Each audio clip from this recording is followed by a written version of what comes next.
پاکستان اور دنیا بھر میں لاکھوں دیکھنے اور سننے والوں کو ارشد شریف کا سلام۔ ناظرین، اگر آج صورتحال پہ نظر ڈالیں تو لگ یہ رہا ہے کہ سیاسی طور پہ، معاشی طور پہ، فوڈ سیکیورٹی کے حوالے سے، صحت کے اعتبار سے، ایڈمنسٹریٹولی چیلنجز ہی چیلنجز ہیں، اور ان تمام چیلنجز کا اس وقت حکومت اور فوج مل کے مقابلہ کرنے کی کوشش کری، اور بہت سی ایسی چیزیں ہیں کہ جتنا زیادہ افواج پاکستان تحریک انصاف کی حکومت کی مدد کری ہے، اس سے پہلے شاید دیکھنے میں بھی نہیں آیا۔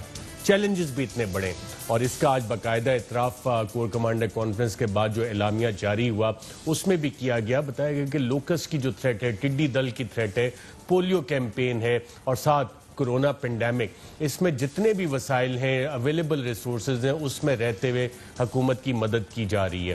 یہ تو وہ چیزیں ہیں کہ ساتھ ساتھ جب ان چیزوں پہ حکومت کی مدد کر رہے ہیں اویلیبل ریسورسز میں، تو اس سے بڑے چیلنجز سے بھی ہماری افواج اس وقت نبرد آزمائے ہیں، اور اس میں جو ہمارا ویسٹرن بارڈر ہے، افغانستان کی جو صورتحال ہے، وہاں بھی معاملات ہیں چل رہے ہیں، پاکستان کا ایک کلیدی کردار ہے، اور پوری دنیا دیکھ رہی ہے کہ پاکستان اس میں کتنا اہم کردار ادا کر سکتا ہے امن قائم کرنے کے لیے، جس حوالے سے کچھ پیش رفت ہوئی، لیکن بھارت کو شاید یہ چیزیں پسند نہیں، اور جو انڈین انٹیلیجنس ایجنسی را ہے وہ اس حوالے سے کافی پلاننگز وغیرہ بھی کرتی رہی، اور ان تمام پلاننگز میں یہ بھی چیز شامل تھی کہ پاکستان میں اور دیگر افغانستان میں اور خاص طور پہ پاکستان میں کوئی دہشت گردی کے گروپس ہیں ان کو سپورٹ کیا جائے، اور اس کا جو ایفیکٹولی جواب دیا وہ پاکستان کی ISI نے دیا۔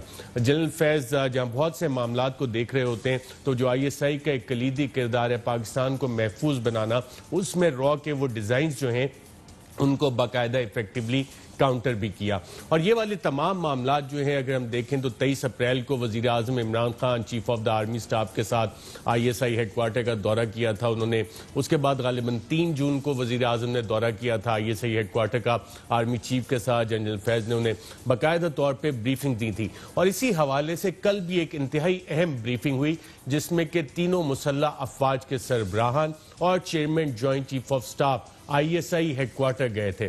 اب یہ والی تمام ملاقاتوں کے جب ہم سیکوینس دیکھتے ہیں کہ آج اس ملاقات کے بعد آج کور کمانڈر کانفرنس، اور کل غالباً کل یا پرسوں فارمیشن کمانڈر کانفرنس وہ بھی شروع ہونے والی ہے، اور اس کا تناظر میں جب دیکھیں کہ جناب بھارت اور چین کے جو معاملات ہیں، لائن آف کنٹرول پہ کیا ہے، بھارت جو کچھ کر رہا ہے آکوپائڈ جموں اینڈ کشمیر میں، اور جو ان کے ڈیزائنز ہیں پاکستان کے خلاف، تو صورتحال سیکیورٹی فرنٹ پہ بھی ہمیں نظر آتی ہے کہ کتنی سیریس ہے، اور اس حوالے سے جو ہمارے فیصلہ ساز ادارے ہیں، ISI ہے، آرمی ہے، ایئر فورس ہے، نیوی ہے، وہ تمام کے تمام ان معاملات کو دیکھ بھی رہے ہیں اور پاکستان کو محفوظ بنانے کی کوشش بھی کر رہے ہیں۔ ساتھ ساتھ جب سیاسی چیلنجز کو دیکھا جاتا ہے تو اس حوالے سے ہم نے آج بھی دیکھا کہ وزیر اعظم کراچی گئے ہوئے تھے، اور اپنے 2 عدد اتحادیوں GDA اور متحدہ قومی موومنٹ سے انہوں نے باقاعدہ طور پہ ملاقات بھی کی۔ اس سے پہلے بھی ان کی ڈیمانڈز آتی رہی ہیں، بعض دفعہ مطالبات اس حد تک آئے کہ الٹیمیٹم دیا گیا کہ جی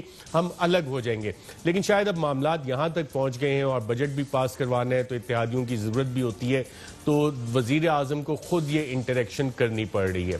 وفاقی سطح پہ بھی شاید وزیر اعظم کو اسی طرح کی خود انٹریکشن کرنی پڑے، اور جب ہم سیاسی چیلنجز کو دیکھتے ہیں تو Balochistan national party Mengal group سردار اختر مینگل صاحب نے آج قومی اسمبلی میں کھڑے ہو کے کہا کہ 2 سال سے جو ہمارے 6 مطالبات تھے ان میں سے ایک پہ بھی پروگریس نہیں ہوا، اور وہ حکومتی اتحاد سے الگ ہو رہے۔ اب سردار اختر مینگل صاحب کے ساتھ اور دیگر اتحادیوں کے ساتھ بات چیت کرنے کے لیے حکومتی کمیٹیز بھی بنائی گئی تھیں، اور یہ جو باقاعدہ معاہدہ ہوا تھا اس میں ہمیں 3 نام نظر آ رہے ہیں، شاہ محمود قریشی، جہانگیر ترین اور سردار یار محمد رن صاحب۔ تو کیا یہ کمیٹی اس پہ پیش رفت نہیں کر سکی؟ یہ ہم پروگرام میں یقیناً سردار اختر مینگل صاحب سے اس حوالے سے جانیں گے، لیکن جن چیلنجز کا ناظرین ہم ذکر کر رہے ہیں، یہ چیلنجز جہاں جہاں حکومت کے لیے بڑھتے جا رہے ہیں دن بدن، اور ہر فرنٹ پہ بڑھتے جا رہے ہیں، وہاں اپوزیشن کا بھی ایک کردار ہے، لیکن اگر آپ اپوزیشن لیڈرشپ کی طرف دیکھیں تو خاص طور پہ جو بڑی اپوزیشن کی جماعت ہے پاکستان مسلم لیگ نواز، اس کی لیڈرشپ اس وقت کرونا وائرس کا شکار ہے، چاہے سابق وزیر اعظم شاہد خاقان عباسی ہوں، چاہے احسن اقبال صاحب ہوں، یا دیگر قیادت کے لوگوں، صاحب پاکستان پیپلز پارٹی میں کی قیادت بھی ہے، اور leader of the opposition Shahbaz Sharif صاحب بھی جب یہ کنٹینیوسلی اور فاسٹ ایوالونگ ایک سیاسی چیلنج حکومت کے لیے آ رہا ہے، تو کرونا وائرس کی وجہ سے وہ بھی آئسولیشن میں،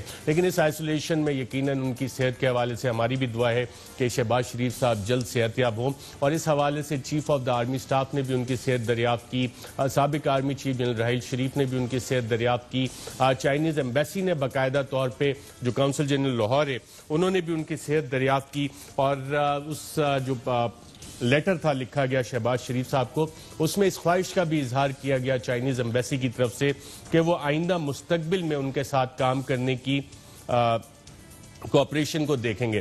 آئی am looking forward to good cooperation with you in the near future. تو شہباز شریف صاحب کرونا کی وجہ سے ساری صورتحال میں اس وقت سائٹ میں، لیکن سیاسی چیلنجز بھی ہیں، اور یہ چیلنجز پہ ہم ذرا تھوڑی ڈیٹیل میں بھی بات کر سکتے ہیں، لیکن اس وقت ہمارے ساتھ موجود ہیں سردار اختر مینگل صاحب، سربراہ ہیں BNP کے. بہت شکریہ سردار اختر مینگل صاحب پروگرام میں شرکت کرنے کا. حکومت کے ساتھ آپ کے یہ جو کمیٹی بنی ہوئی تھی اس سے آپ کے رابطے وہ پچھلے چند دنوں میں ہوئے نہیں، کوئی بات چیت نہیں ہوئی، یا آپ نے سڈنلی قومی اسمبلی میں کھڑے ہو کے آج بتا دیا کہ ان 6 نکات پہ پروگریس ہی نہیں ہوا؟ حکومت نے رسپونڈ نہیں کیا؟ آپ نے رابطوں کی کوشش کی؟ راشد صاحب، رابطے تو روز اول سے چلے آ رہے ہیں. آپ کی نالج میں لاؤں گا، یہ ایک کمیٹی نہیں تھی جی، 4 کمیٹیاں ان 2 سالوں میں بنی ہیں. پہلی کمیٹی جو ڈاکومنٹس پہ سگنیچری ہیں وہ کوئی اور تھے. پہلی کمیٹی بنی جہانگیر ترین صاحب کی سربراہی میں، 4-5 اس کے اراکین تھے. کچھ عرصے بعد اس کمیٹی کو ختم کر کے، جب بات آگے جانے لگی، اس کمیٹی کو ختم کر کے ایک نئی کمیٹی بنائی گئی مرحوم نعیم الحق کی سربراہی میں. کچھ سلسلہ وہ چلتا رہا، ایک آدھ میٹنگ ان کے ساتھ ہوئی، پھر وہ کمیٹی پھر ختم کر دی گئی، اور پھر جہانگیر ترین کی سربراہی میں ایک اور کمیٹی بنائی دی گئی. اور جب سے یہ مسئلہ ان کا اور جہانگیر ترین کا چھڑا، اس سے چند عرصے پہلے ہی جہانگیر ترین کو انہوں نے کمیٹی سے نکال کر پرویز خٹک کو اس کمیٹی کا سربراہ بنایا گیا. ان سے بھی ایک آدھ میٹنگیں ہوئی. ہم روز اول سے اپنے مسائل ان کو سمجھاتے رہے، نوک کرتے رہے ان کے دروازوں پر کہ خدا را ان مسائل کو حل کریں. ہم سیاسی لوگ ہیں، ہم سیاسی پارٹی سے تعلق ہے، ہم جو لوگوں سے مینڈیٹ کے آئے ہیں وہ مینڈیٹ ہم نے آپ کے ساتھ ایک معاہدے کے تحت لائے ہیں. لیکن ہر وقت اس کو کہا جاتا تھا کہ جی بالکل اگلی میٹنگ میں ہو جائے گا، ہم سے ریکارڈ لیا جاتے تھے، ہم سے ڈیٹا لیا جاتا تھا، لیکن اس پر عمل درآمد نہیں ہوتا تھا.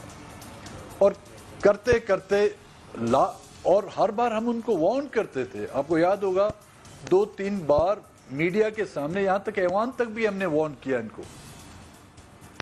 اور آج سے تقریباً 1.5-2 مہینے پہلے میں اس میٹنگ میں موجود نہیں تھا، ہمارے سینیٹرز، ہمارے MNA وہاں پہ موجود تھے. انہوں نے کیٹیگوریکلی ان کو کہا کہ جی اس مسئلے کو حل کریں، ان مسئلوں پہ پیش رفت کریں، یا تو پھر ہم فیصلہ کرنے میں جو حق بجانب ہوں گے.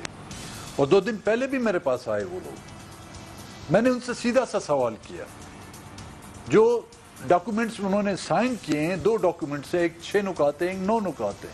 6 نکات پرائم منسٹر شپ کے الیکشن کے وقت میں تھے، اور 9 نکات جو ہے پریزیڈنشل الیکشن کے وقت میں.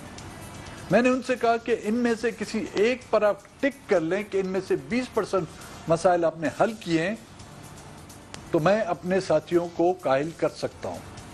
لیکن وہ لاجواب تھے، ان کے پاس کوئی جواب نہیں تھا.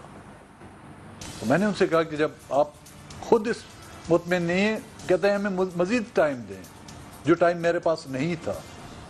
تو اس لیے آج میں نے قومی assembly on floor of the house اس کا باقاعدہ اعلان کیا. رائٹ. سردار اختر مینگل صاحب، آپ نے ان 4 کمیٹیز کا ذکر کیا کہ ان سے آپ کی بات چیت ہوتی رہی، اور آخری کمیٹی پرویز خٹک صاحب کی ہے. تو جو جہانگیر ترین صاحب ہیں، چند ہفتے پہلے آپ نے ان سے رابطہ کیا اور ان سے کہا کہ جناب یہ آپ نے سائن کیے تھے، دستخط کیے تھے، اس کو امپلیمنٹ کروائے. کوئی رابطہ ہوا آپ کا جہانگیر ترین صاحب سے پچھلے چند ہفتوں میں؟ میرا رابطہ جی، جب جہانگیر ترین صاحب یہاں پہ تھے، ان سے جب میں نے رابطہ کیا تو وہ کہتا ہے جی میں تو کمیٹی سے مجھے آؤٹ کر دیا گیا ہے، میں I am know more in this committee. اب پرویز خٹک صاحب اس کمیٹی میں ہیں, قاسم سوری اس کمیٹی میں ہیں, اور ہمارے پی ٹی آئی کے ایم این اے ہیں خان محمد جمالی صاحب, وہ اس کمیٹی میں ہیں. رائٹ, تو سردار اختر مینگل صاحب, پرویز خٹک صاحب سے آپ کا رابطہ ہوا یا دیگر لوگوں سے اس کے بعد رابطہ ہوا, اور کتنی ملاقاتیں آپ کی ہوئیں؟ آپ نے انہیں کنسرن تھا, رابطے کی کوشش کی, تو کیا وہ رسپانسو تھے آپ سے ملاقات کے لیے, یا کہ انہوں نے کہا نہیں جی اب بیٹھے ہیں ساتھ تو بعد میں دیکھ لیں گے؟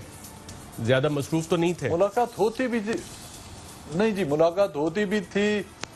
ہاں, یہ اب جو 2 دن پہلے ملاقات ہوئی, یہیں پہ آئے تھے, کافی دیر تقریباً 2 گھنٹے ہم بیٹھے. لیکن ان سے پہلے جب بھی ملاقاتیں ہوئی ہیں وہ جلد بازی میں, میں اگر نہیں ہوا ہے تو ہمارے دوست یہاں پہ ہوئے ہیں, وہ ان کی بھی یہ شکایت ہے دوستوں کی, جی آدھا گھنٹہ 1 گھنٹہ بیٹھ کے وہ کہتے تھے کہ جی ہمیں کام ہے, میٹنگ ہے, وہ چلے جاتے تھے. مقصد یہ کہ وہ شاید دلچسپی نہیں لیتے تھے اس میں, ان کا کوئی انٹرسٹ مجھے نہیں لگتا تھا اس معاملات کو آگے لے جانے کے.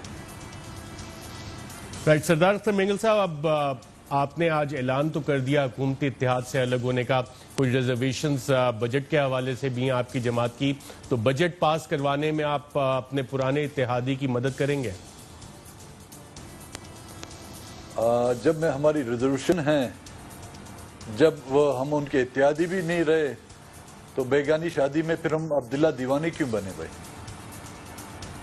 صحیح, تو اپوزیشن سے کچھ رابطے ہوئے, اپوزیشن جماعتوں سے آپ کے پہلے بھی رابطے تھے, پرانے دوست آ رہے ہیں, تو آج کے ریزگنیشن کے بعد, اتحاد توڑنے کے بعد دوبارہ رابطے کچھ ہوئے ہیں, کوئی نئی آفرز آئی ہیں آپ کو کہ اپوزیشن بینچز پہ آ جائیں یا آپ آزاد بینچز پہ ہی بیٹھے رہیں گے؟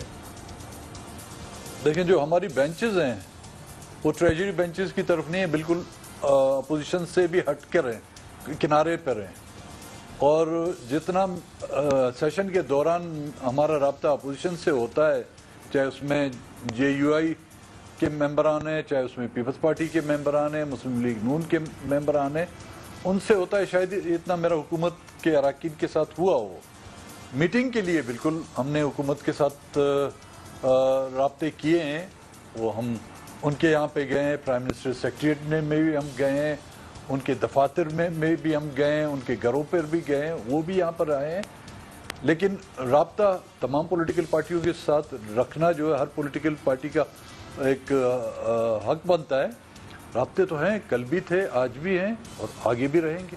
رائٹ, سردار اختر مینگل صاحب, اب جو آپ نے اعلان تو کر دیا, کیا کوئی پاسبلٹی ہے واپس یو ٹرن کی اس حوالے سے؟ کیونکہ اگر وزیر اعظم پاکستان خود آپ سے ملاقات کریں اور خود آپ کو یہ ایشورنس دیں کہ جناب یہ میں خود انشور کروں گا کہ آپ کے جتنے بھی مطالبات ہیں ان پہ امپلیمنٹیشن ہو, تو کوئی یو ٹرن کا چانس بنتا ہے وزیر اعظم اگر خود انیشیٹو لیں؟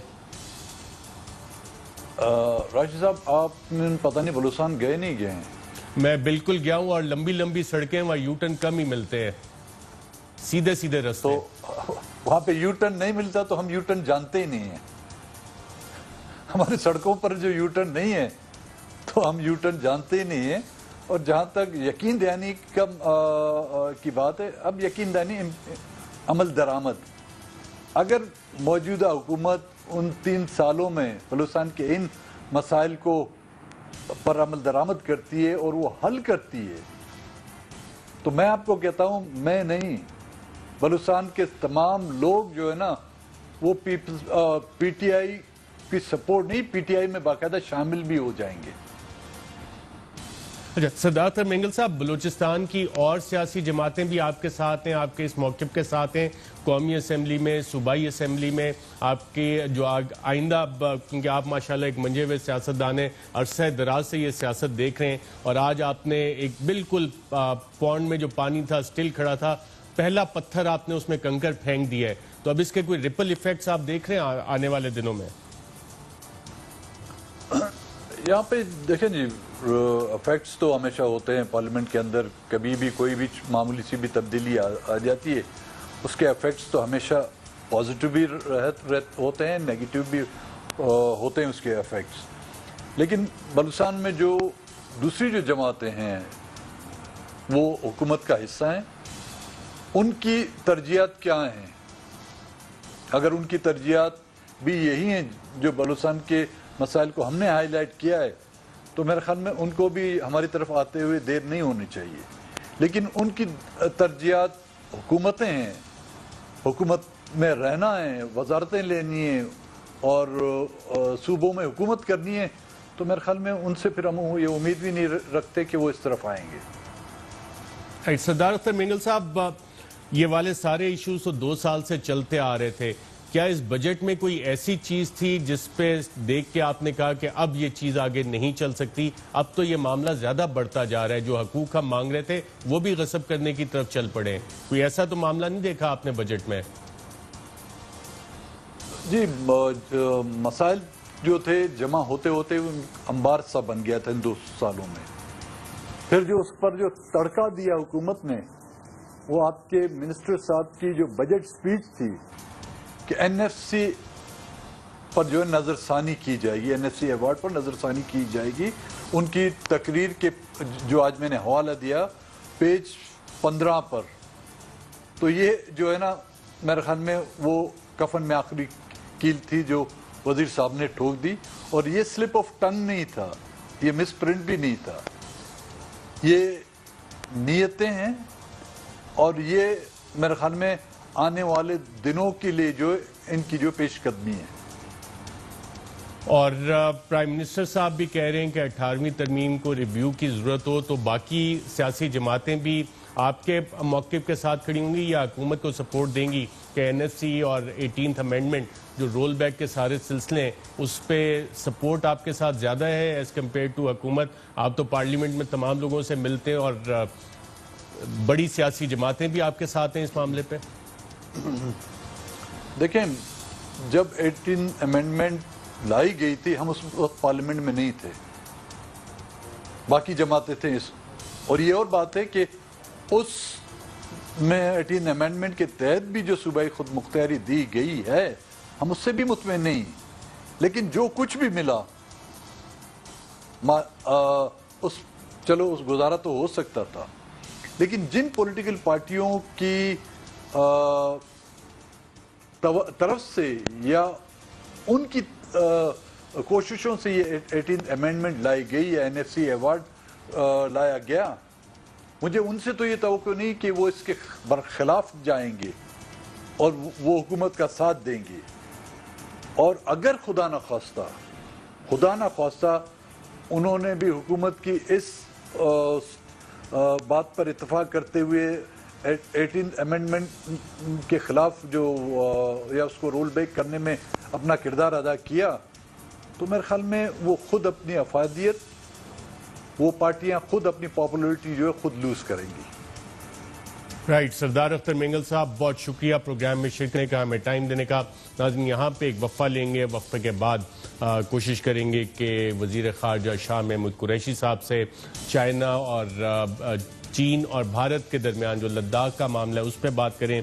سیاسی معاملات سردار اختر مینگل صاحب نے جو بھی ایشوز آئیڈینٹیفائی کیے ہیں, حکومتی کمیٹی کیوں ناکام ہوئی ان کے ساتھ نیگوشیشنز کو آگے لے جانے میں, اور آخر میں کوشش کریں گے کہ این سی او سی کے جو معاملات ہیں اس حوالے سے بھی جو فگرز کا ایک ایشو ہے اس پہ بھی بات کریں ایک وقفے کے بعد.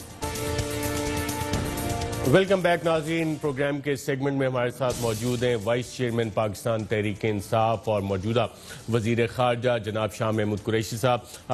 فارن منسٹر صاحب بہت شکریہ, لیکن میں پہلے ایک چند سوالات آپ سے بطور ایک سیاستدان اور پاکستان تحریک انصاف کے چیئرمین کی حیثیت سے کرنا چاہوں گا. بڑا مشہور شعر ہے, تیرے وعدے پہ ہم جیے تو یہ جان کے جھوٹ جانا کہ خوشی سے مر نہ جاتے گر اعتبار ہوتا. آپ نے 2 سال تک وعدے کرتے رہے اور امپلیمنٹ نہیں کیا, اور آج سردار اختر مینگل صاحب چھوڑ گئے اور آپ کا سگنیچر سب سے ٹاپ پہ لگا ہوا ہے 8 اگست 2018. یہ کیا ہوا شاہ صاحب؟ ارشد بھائی, پہلی بات تو یہ ہے کہ سردار صاحب کا ہمیں بڑا احترام ہے اور بالکل ہم ان سے ملے تھے, میں کوئٹہ گیا تھا, ہم نے ان کے ساتھ ایک انڈرسٹینڈنگ کی تھی, اس کے ہم کل بھی قائل تھے, پابند تھے اور آج بھی ہیں, ہم اسے انکار نہیں کرتے. سوال یہ ہے کہ ہم نے حد الوسع کوشش کی ہے ان کو اکوموڈیٹ کرنے کی. سردار صاحب اس بات کو اس کا اعتراف بھی کریں گے کہ پچھلے سال ان کی جتنی ہم نے جو علاقے کی جو محرومی تھی، جو ڈیولپمنٹ کی ضروریات تھی، ہم نے آؤٹ آف دا وے جا کے ان کو پورا بھی کیا۔ اب ہم ابھی بھی ان کے ساتھ انگیج کرنے کے لیے تیار ہیں، ان کی ہر بات کو کھلے دل سے سننے کے لیے بھی تیار ہیں، اکوموڈیٹ کرنے کے لیے بھی تیار ہیں۔ لیکن ایک اور چیز ہے، ہمیں ایک دقت ہمارے سامنے یہ ہے کہ صدر صاحب ہم پہ مہربانی فرماتے رہے ہیں، تعاون کرتے رہے، لیکن بلوچستان کی جہاں تک صوبائی حکومت ہے وہاں ان کی پارٹی اپوزیشن کا کردار ادا کرتی ہے، اور وہاں تھوڑی سی مشکلات اور دقتیں پیدا ہوتی ہیں، لیکن پھر بھی ہم ان کو سلجھانے کی کوشش کریں گے۔ رائٹ، تو آپ نے یہ 1 سال پہلے اپنی انگیجمنٹس کا ذکر کیا، اب انگیجمنٹس کون کر رہا تھا اس حوالے سے؟ اور ابھی میری سردار اختر مینگل صاحب سے بات ہو رہی تھی، کہتے ہیں حکومت کے پاس شاید زیادہ ٹائم نہیں ہے، ملاقاتیں تو کرتے ہیں لیکن جلدی میں ہوتے ہیں جانے کے لیے، تو کیا وجہ ہوئی کہ آپ کو تو ویسے ہی کوئی چھوڑ کے شاہ صاحب نہیں جاتا، آپ کو الگ کر دیا گیا کمیٹی سے، تو اس وجہ سے سردار اختر مینگل صاحب الگ ہو گئے؟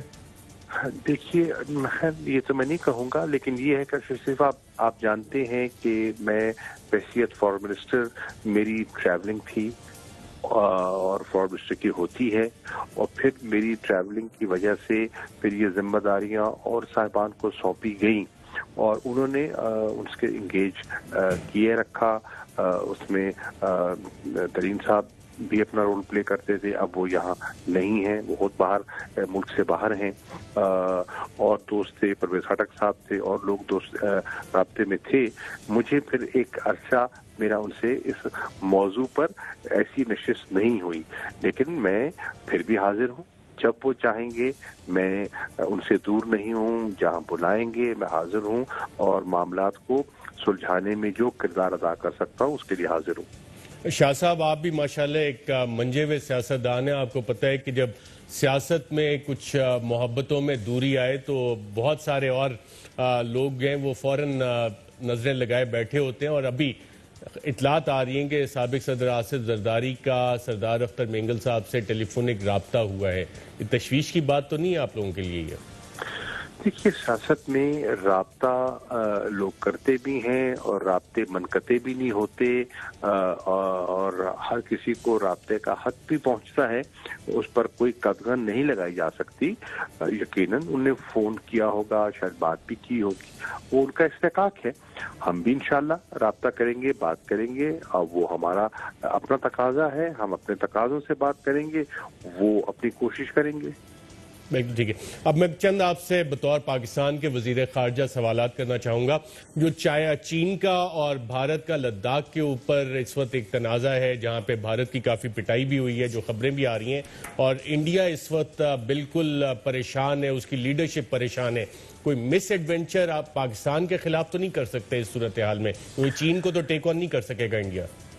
دیکھیے، چین کے ساتھ تو آپ نے دیکھا کہ ایک تناؤ چلا آ رہا تھا، اور اس تناؤ نے ایک خونی رنگ بھی اب اختیار کر لیا ہے، اور صرف وہ تھکوں تک، گھوسوں تک بات نہیں رہی، ہندوستان کی آفیسرز اور کچھ جو ان کے جوان ہیں ان کی ہلاکتیں بھی اب سامنے آ گئی ہیں۔ میری اطلاع کے مطابق چین کی کوئی ہلاکت نہیں ہوئی، کچھ لوگ زخمی ضرور ہوئے ہیں، تعداد کا بھی ابھی پوری طرح مجھے علم نہیں ہے، ہلاکت کوئی نہیں۔ ان کے تو یہ خود اعتراف کر رہے ہیں، تسلیم کر رہے ہیں کہ 20 اموات ہو چکی ہیں، اور ہو سکتا ہے اس سے بھی زیادہ ہوں، اور زخمی بھی ہے۔ تو ایک بات، اب دوسرا یہ ہے کہ ہندوستان اس وقت پریشانی میں یقیناً ہے۔ ایک دیکھیے، ان کا فرنٹ کھل گیا، لائن آف ایکچوئل کنٹرول، جو کہ چین اور بھارت کی سرحد ہے۔ لائن آف کنٹرول پر آپ جانتے ہیں کہ مقبوضہ کشمیر میں جو صورتحال ہے، 5 اگست کے اقدامات کو یکسر مسترد کر دیا کشمیری عوام نے اور قیادت نے، وہاں بھی مسئلہ چلا آ رہا ہے۔ پھر نیپال کا آپ دیکھ رہے ہیں، نیپال کے ساتھ کافی عرصے سے ان کو تفت تسلیاں دے رہے تھے کہ ہم بیٹھ کے بات کرتے ہیں، ڈائیلاگ نہیں ہو سکا، اور نیپال کی پارلیمنٹ نے اب اپنی قرارداد کے ذریعے کلیم کر لیا ہے ان علاقوں کو جن کو بھارت اپنا سمجھتا ہے، وہ کہتے ہیں کہ تاریخی طور پر ہمارے ہیں۔